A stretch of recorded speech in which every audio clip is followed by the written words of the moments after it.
강아지 자살 다리로 유명한 영국 스코틀랜드의 오버튼 다리. 강아지가 자살을 한다고?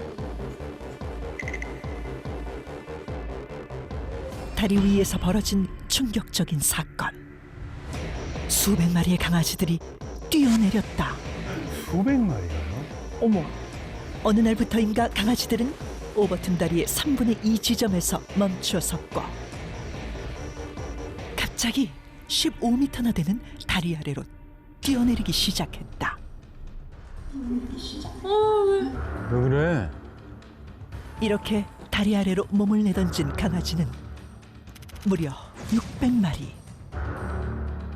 뭐? 너무 많은데 숫자가? 일명 강아지 자살다리로 불리는 이곳 오버튼 다리에선 도대체 무슨 일이 일어나고 있는 것일까? 아 불안하다.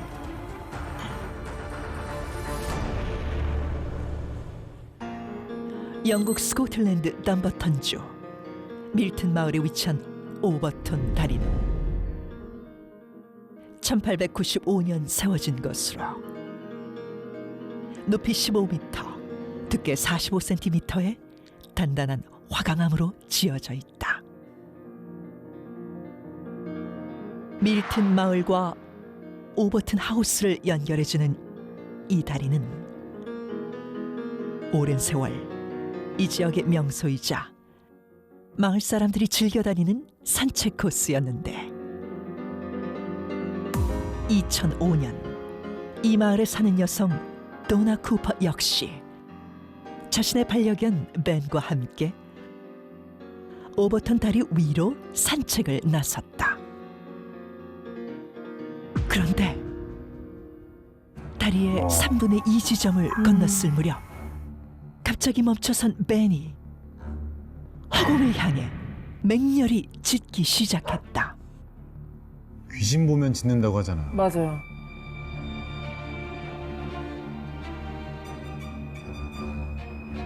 그리고 미처 손쓸 새도 없이 15m 다리 아래로 몸을 내던지고 마는데 추락한 배는 등과 발, 턱이 부러져 온몸이 심하게 아이고. 뒤틀려 있는 끔찍한 상태로 발견되었다. 놀란 쿠퍼는 다친 벤을 안고 황급히 동물병원을 찾았지만 안타깝게도 벤은 끝내 사망하고 만다. 저기는 강아지 산책시키고 싶지 않겠다. 응, 괜히 목줄 심심할 없이는 것 안 되지. 목줄 달아도 큰 강아지는 무섭잖아요. 같아. 근데 왠지 저 지점 지나가기 싫을 것 같아. 오버튼 다리에서 투신한 건 그녀의 강아지만이 아니었는데 1950년부터 현재까지 약 600마리의 강아지가 스스로 다리 아래로 몸을 내던졌으며 근데 이 가운데 50마리는 사망했다고 한다. 놀랍게도 다리 아래로 뛰어내린 강아지들에겐 몇 가지 공통점이 있다고 하는데 첫 번째, 떨어지기 직전 허공을 향해 사납게 짖었다는 것. 진짜? 두 번째, 강아지들이 뛰어내린 곳이 다리의 3분의 2 지점에 있는 똑같은 난간이라는 것. 그리고 마지막 세 번째 공통점은 콜리다 리트리버처럼 주둥이가 긴 종류의 강아지들만 뛰어내렸다는 것이다. 아. 그러네.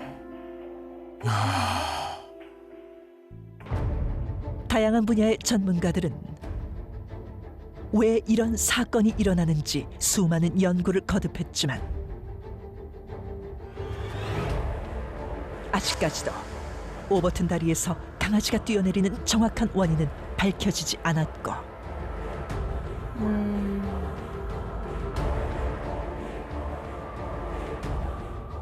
결국 오버튼 다리 입구에는 개가 뛰어내리는 것을 방지하기 위한 한 장의 경고문만이 붙어 있다고 한다. 오버튼 다리 위 3분의 2 지점. 600마리나 되는 강아지들이 스스로 뛰어내린 기이한 현상. 이 위험한 다리에 숨겨진 미스터리한 비밀은 과연 무엇일까?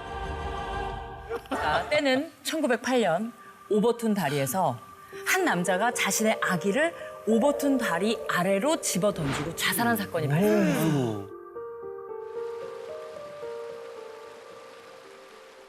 그 후 그 다리에서 홀령이 보인대요. 근데 신기한 게 개들이 떨어진 그 지점이 바로 그 아기가 던져진 바로 그 지점이라고 해요. 3분의 2 지점. 그렇죠.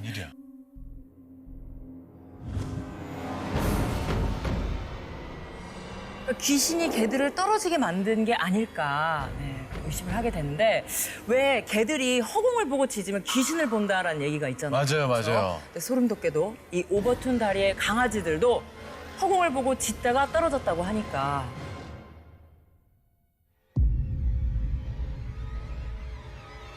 개들이 귀신을 봤다는 증거가 아닐까요? 여기까지입니다. 소름 끼친다. 뭐 그런 속설이 있긴 있죠. 뭐 개들이 귀신을 본다. 그런데 저 위치에서 개들이 뛰어내린다는 이 현상 자체가 이상한 현상인데 그 이상한 현상을 설명하기 위해서 거기에 귀신이라는 것이 있다라는 더 믿기 어렵고 더 이상한 현상이 사실이라고 그거를 이유로 설명하는 것은 사실 그거는 과학적인 태도는 아니거든요. 만약에 저런 게 저주나 뭐 어떤 뭐 악령 이런 것 때문에 된다 그러면 사실 세상에 악령 조지 이런 걸로 유명한 곳 얼마나 많습니까?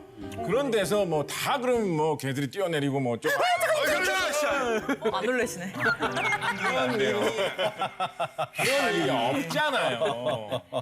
제 생각에는 다리의 어떤 구조에서 개들을 뭔가 자극하는 어떤 조건이 형성되어 있을 것이다. 그런 식으로 짐작을 좀 해봅니다. 역시 과학적이다. 자, 귀신 이야기만 나오면 과학자분들은 이렇게 냉철해지십니다. 네. 자, 김범준 교수님도 절대 또 귀신 때문에 짖은 건 아니다라고 생각하시겠죠? 네, 뭐 당연하죠. 제가 집에서 몰티즈 작은 강아지를 키우는데 네. 키워보신 분은 알겠지만 강아지 시력이 그렇게 좋지 않아요. 그래요. 예. 하지만 청각하고 후각은 좋죠. 뛰어나죠. 그런데 그 보고된 거에 의하면 산책을 시키는 사람이 아무런 것도 보지 못했는데 강아지가 뛰어내렸다고 하잖아요. 네. 시각이 사람보다 좋다고 가정하면 어느 정도 맞는 얘기지만 제가 강아지 키워본 것에 의하면 강아지 시력이 그렇게 좋지 않아요.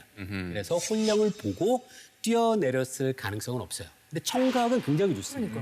집에서 뭐 초인종을 누르거나 그럴 땐 누르기 전에도 금방 현관 쪽으로 달려가거든요. 맞아요. 아무것도 못 안 듣는. 진짜 신기해. 그래서 시각 정보가 아닌 다른 방식의 정보를 이용을 해서 무언가 오해를 해서 강아지가 뛰어내렸을 수는 있지만 일단 사람이 보고한 혼령을 봤다는 시각 정보를 이용했을 리는 없습니다. 아, 청각이면 청각이지.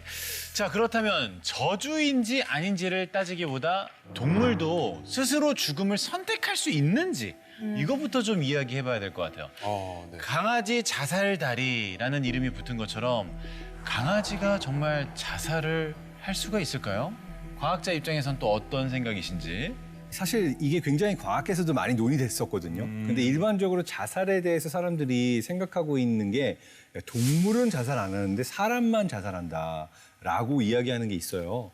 근데 이게 잘못 알려졌다라고 하는 거를 자살을 연구했던 이제 유명한 과학자 중 한 명인 토마스 조이너가 강아지나 고양이 같은 이런 포유동물의 경우에는 감정도 느끼고 그리고 자살도 할 수 있고 그리고 심지어 사람처럼 우울증을 느끼는 것도 있다라는 이야기를 하고 있어요. 그래서 실제로 영국 동물보호단체 PDSA가 연구한 결과에 따르면 반려견 4마리 가운데 1마리는 외로움으로 인한 우울증을 앓고 있다고 해요. 영국 내에만 46만 5천 마리의 반려견이 산책도 하지 못한 채 집에 갇혀 있으면서 그로 인한 우울증을 겪고 있다고 하고요. 혼자 있는 시간이 하루 5시간 이상인 반려견의 수도 230만 마리에 달한다라고 하는 연구 결과가 있습니다.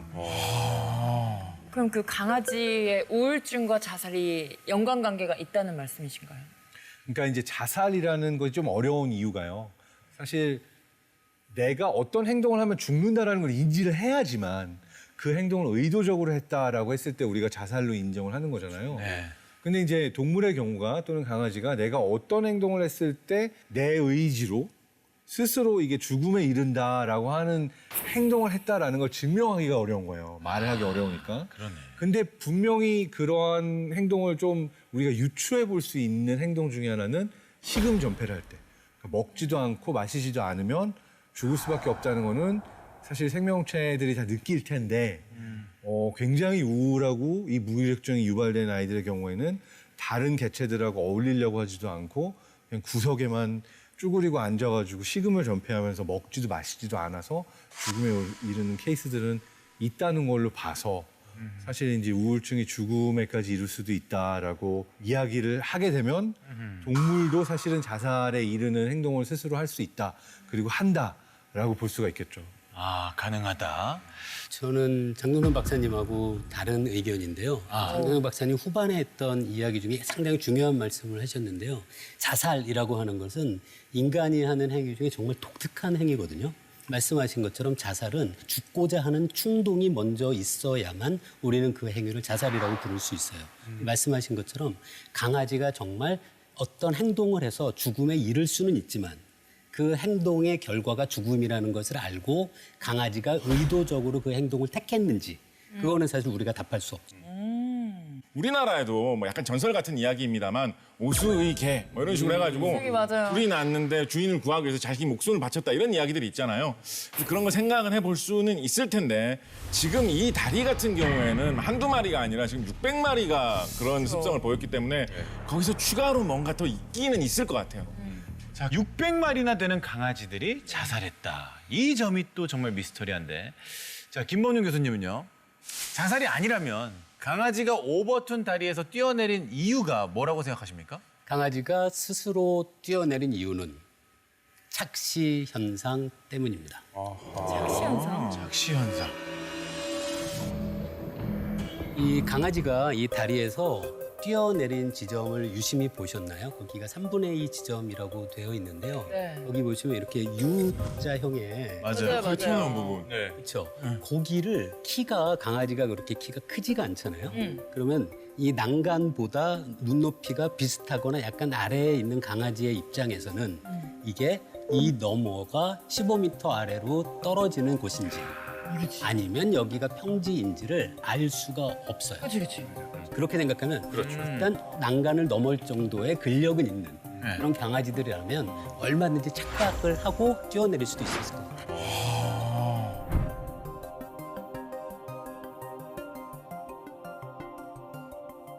제 생각에는 바로 다름 아닌 소리와 저도 연관을 짓고 있는데요. 아, 그래요? 일단 저는 우리가 일반적으로 알잖아요. 강아지가 갑자기 짖다가 뛰어내렸다고 얘기를 했어요. 그러니까 예를 들어서 우리가 뭐 외할머니 집이나 아니면 친척 집에 갔을 때 개 키우는 집이에요. 개들이 가만히 있다 언제 짖나요? 소리 들려. 주변에 그렇죠. 사람이 지나가는 소리를 듣는데 자기 주인 발자국 소리인지 아는 사람인지 모르는 사람인지 기가 막히게 안단 말이에요. 맞아. 그러니까 뭔가 개 입장에서 이거는 좀 수상하다. 이거 뭔가 안 되겠다라고 하는 어떤 소리가 들릴 때 그 소리에 민감하게 반응을 하고 그리고 실제로 개 청각이 인간보다 훨씬 뛰어나기 때문에 제 생각에는 이 다리 지점에 왔을 때 막 짖었다라고 하는 거는 이 개가 뭔가 소리가 들렸고 공포감을 느꼈고 그렇기 때문에 갑자기 액션에 들어가지 않았을까라고 얘기를 하는데 이게 저는 굉장히 흥미로웠던 게 사실 600마리나 되는 강아지가 뛰어내렸다. 과학자 입장에서 흥미로운 거예요. 뭐가 있는데? 분명히 뭐가 있을 것 같은데? 라는 가설이 있는데 제가 찾아본 결과로는 오버툰 다리에서 약 35km 정도 떨어진 곳에 핵잠수함 정박지가 있었대요.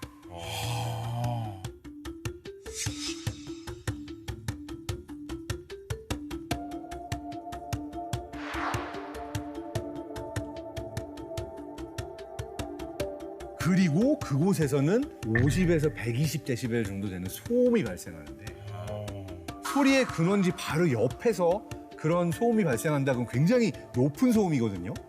근데 이제 이 핵잠수함 소리가 근처에는 사람한테 안 들릴지 몰라도 청각이 발달한 개의 특성상 뭔가 어떤 소리로 인해서 공포를 느꼈을 것 같다라고 할 수 소리다. 있고 뭐 우리가 경험을 알듯이 개들이 소리에 또 굉장히 민감해요. 민감하죠. 천둥 소리 들려도 반응하기도 하고 비행기 소리가 굉장히 막 강하게 지나가지고 그런 소음에 반응하고 뭐 그런 걸 생각해 보면 청각과 공포심 이렇게 생각을 해봅니다. 소리를 듣고 짖는 것까지는 이제 이해가 되는데 근데 왜 뛰어내리기까지 했을까요? 그러게. 주인이 부르는 소리로 들었나? 제가 이야기한 시각적 착시와 함께 얘기했어요. 아, 콜라보가 돼서. 뭔가 위험을 느껴서 공격하고 싶어 하는데 뭔지 위험한 상황을 몰랐다. 그러니까 그냥 이렇게 뛰어내렸다. 그러니까 이제 우리 사람의 경우에도 뭔가 공포가 오면 사람마다 반응이 다른데 강아지 종의 경우에도 내가 이때 공포를 느끼는 어떤 소리가 왔을 때 액션을 취하면서 당장 그곳을 향해서 뛰어가거나 행동을 취했을 수 있다. 근데 기본적으로는 이 공포감 같은 걸 자극하는 소리이지 않았을까라는 생각을 해봅니다. 자, 김범종 교수님은 시각적인 착시를 원인으로 지목하셨고 장동선 박사님은 소음으로 인한 공포를 말씀해 주셨는데요. 제가 생각하는 네. 이 미스터리의 이유는 바로 밍크 배설물 때문입니다.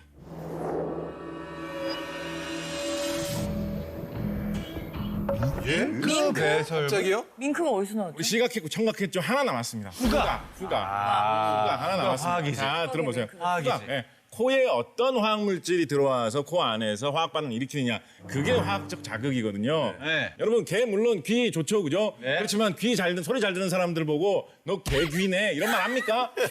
냄새 잘 맡는 사람 보고 얘기네. 개코라고 하죠. 맞네요. 개 하면 후각 하면 화학 아니겠습니까, 여러분? 야, 나이스 샷. 꼬리에 꼬리를 무네요. 저는 다리의 3분의 2 지점 그리고 코가 긴 견종들이 뛰어내렸다라는 것이 중요한 단서라고 생각합니다. 바로 그 지점에서 특별히 개를 자극하는 솔솔 피어오르는 어떤 냄새가 있었을 것이다 라는 것이죠. 설득된다. 리버풀 대학교의 네. 동물 행동 심리학자 데이비드 샌즈 박사라는 분이 네. 저 다리 안에서 자주 서식하는 동물들을 조사를 해가지고 어떤 냄새가 개에게 가장 영향을 미칠 수 있을까 실험을 해본 거예요. 그래서 뭐 쥐의 뭐 배설물, 다람쥐의 배설물, 밍크의 배설물 이런 걸 가지고 실험을 했는데